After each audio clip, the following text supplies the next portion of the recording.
Sitting arrangement সম্পর্কে আমি মাননীয় সচিবের কাছে বারবার আবেদন করেছিলাম যে আমাদের এই প্রথম সারিতে 3 জন বসবেন এবং 3 জনের বসার সুব্যবস্থা নেই এবং বিরোধী দলের দলনেতা যে বসার সুব্যবস্থার জন্য আমি বলেছি আলাদা করে এটা যেন চিহ্নিত করা হয় এবং পেছনের দিকে এখানে 4 জনের ব্যবস্থা হয়েছে কিন্তু তাদের পা রাখার যে বিষয়টা কম্পার্টমেন্ট এই বিষয়টি আমি বলেছি কিন্তু আজকে এখানে এসে দেখলাম যে সমস্ত ব্যবস্থাপনা গ্রহণের কথা ছিল একই ব্যবস্থাপনায় ওনারা বলছেন এখানে বসার জন্য এই সম্পর্কে আমাদের আলোচনার দরকার।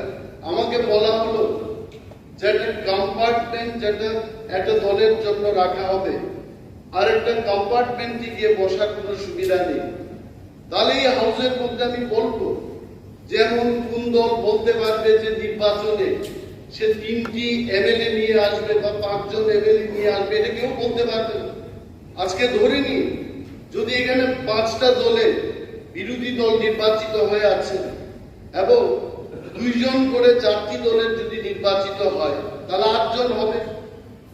পঞ্চম দলের যদি 12 জন করে নির্বাচিত হয় তাহলে 20 জনের মধ্যে সে 12 জনের বিরোধী দলনেতা থাকবে। ঠিক আছে, এখানে আপনার কথাটা আমি বুঝতে পারছি, সিটিং অ্যারেঞ্জমেন্টের প্রবলেম তো।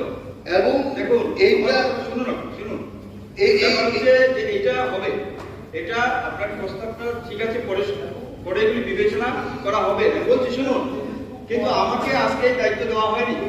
আমাকে শুধু দায়িত্ব দেওয়া হয়েছে অধ্যক্ষ নির্বাচনের প্রক্রিয়াটা পরিচালনা করার জন্য। পরবর্তীকালে এগুলি আপনি বলবেন, এগুলি অবশ্যই এগুলি বিবেচনাধীন এবং বিবেচনা করা হবে। সময় খুব কম, সুতরাং আমরা এই হাউসে থাকবো না। If you are not doing this then we are walking out from the house. ঠিক আছে, আজকে তো আমি করতে পারছি না, দুঃখিত। কারণ আমাকে যে দায়িত্ব দেওয়া হয়েছে শুধু নির্বাচনের দায়িত্বটা দেওয়া হয়েছে, অধ্যক্ষ নির্বাচনের বিষয়টা শুধু আমি দেখব।